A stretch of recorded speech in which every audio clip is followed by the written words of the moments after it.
Lalu pemirsa, bagaimana situasi dan prediksi mudik, libur Natal dan Tahun Baru? Untuk membahasnya kami telah terhubung dengan juru bicara Kementerian Perhubungan Adita Irawati. Selamat siang Ibu Adita, salam sehat Bu. Selamat siang Mbak Eva, salam sehat juga. Baik, Bu Adita, Kementerian Perhubungan memprediksi sekitar 44 juta orang ini akan bepergian selama libur Natal dan Tahun Baru, dan hari ini juga diprediksi sebagai puncak pergerakan masyarakat. Apa saja antisipasinya Ibu Adita?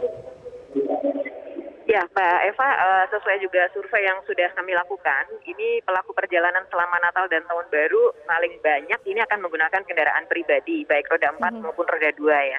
Baru kemudian transportasi umum, baik itu udara, laut, kereta api, dan juga darat ya, melalui bis.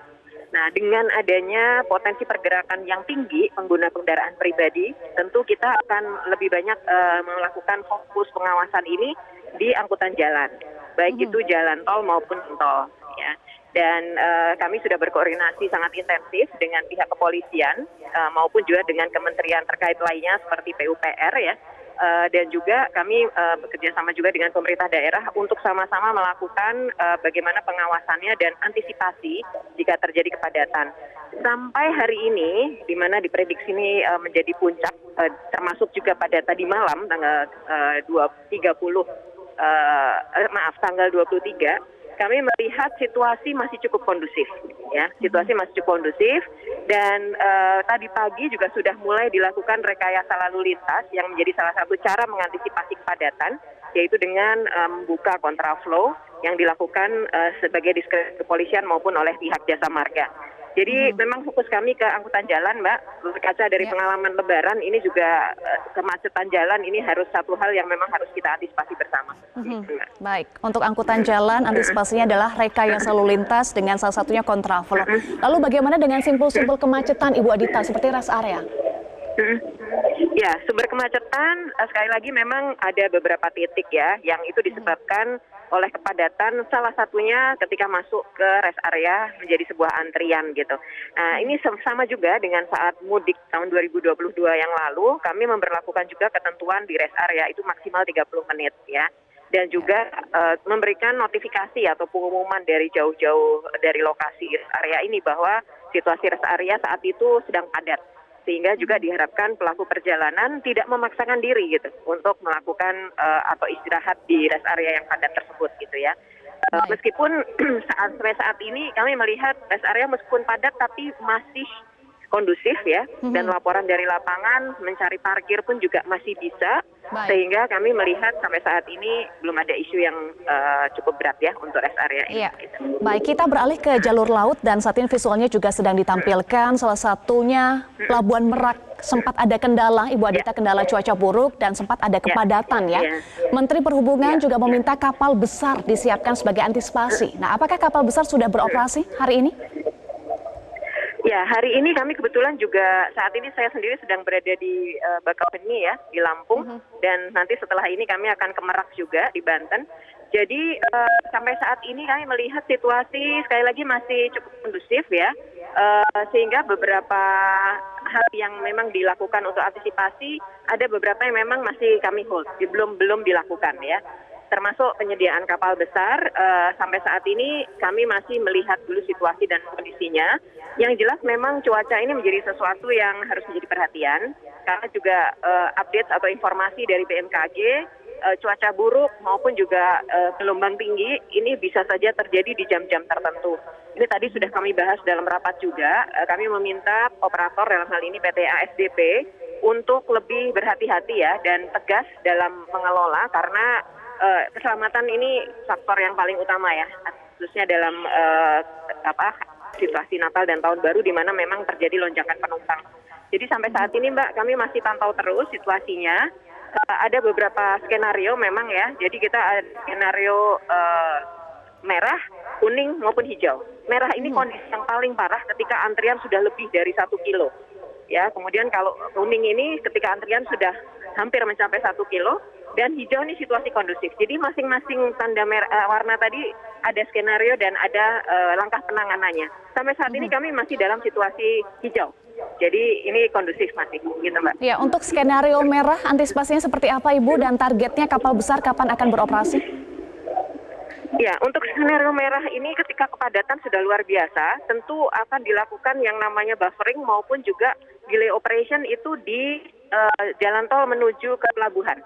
Jadi ini kan akses ke pelabuhan melalui jalan tol, ini nantinya akan disaring Mbak di beberapa rest area. Pihak kepolisian akan memeriksa apakah penumpang yang bersangkutan sudah memegang tiket, karena salah satu kepadatan itu biasanya diakibatkan karena penumpang belum bawa tiket dan beli langsung di pelabuhan ya.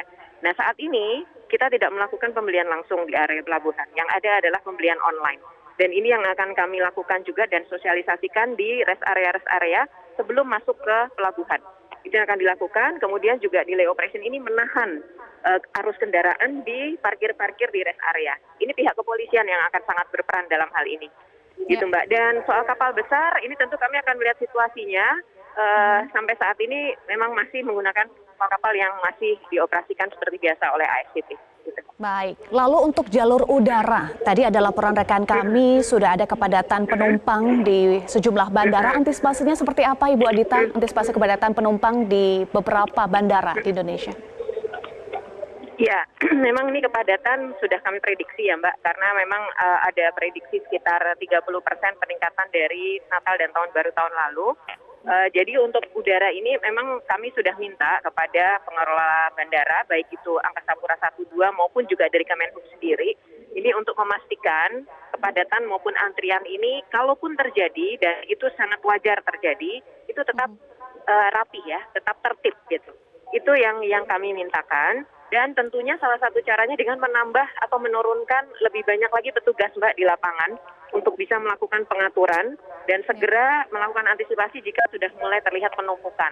Ya, namun sekali lagi ini perlu kerjasama juga ya dari pihak penumpang ya. Jadi petugas banyak, tapi kalau penumpang tidak kooperatif ini juga akan menyulitkan. Jadi kami mohon semua pelaku perjalanan darat, laut, udara maupun kereta api itu juga kooperatif, sama-sama menjaga ketertiban.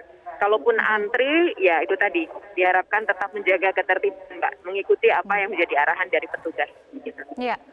Menhub sempat meminta maskapai tidak memberlakukan tarif tiket pesawat yang terlalu tinggi. Nah, apakah sudah dilakukan komunikasi dengan maskapai terkait dengan hal ini, Bu Adita? Ya, jadi untuk tarif ini ada koridor ya Mbak ya. Jadi ada tarif batas atas, tarif batas bawah, dan memang saat ini masih diterapkan fuel surcharge. Ya, nah selama maskapai menerapkan tarif ini masih dalam batas koridor, tentu ini satu hal yang tidak melanggar dan kami berikan hal yang boleh dilakukan ya. Nah, ketika kemudian sudah menerapkan tarif yang lebih tinggi dari koridor, ya tentu ini sebuah pelanggaran yang kami tentu harus melakukan tindakan. Yang kami himbau saat ini adalah tarif terlalu tinggi itu apabila batasnya sudah mentok Mbak, mentok paling atas, sementara sebenarnya demand-nya juga tinggi sekali gitu ya. Ini kan jadi satu hal yang menjadi keluhan dari masyarakat. Jadi kami menghimbau kepada maskapai dan kami sudah berkirim surat juga kepada maskapai tidak menerapkan tarif yang terlalu tinggi, apalagi itu melanggar koridor yang sudah ditetapkan oleh Kementerian Perhubungan. Sampai saat ini memang kami melihat kebanyakan maskapai menerapkan di batas atas, tetapi tidak melanggar atau belum keluar dari koridor. Ada beberapa case ya yang memang ternyata terbukti melanggar, tentu kami lakukan tindakan. Jadi itu Mbak yang sudah kami lakukan. Ya memang ketika high season atau demand naik ini memang kecenderungannya sesuai mekanisme pasar, harga memang menjadi lebih tinggi dari biasanya ya. Jadi seperti itu yang kami pantau.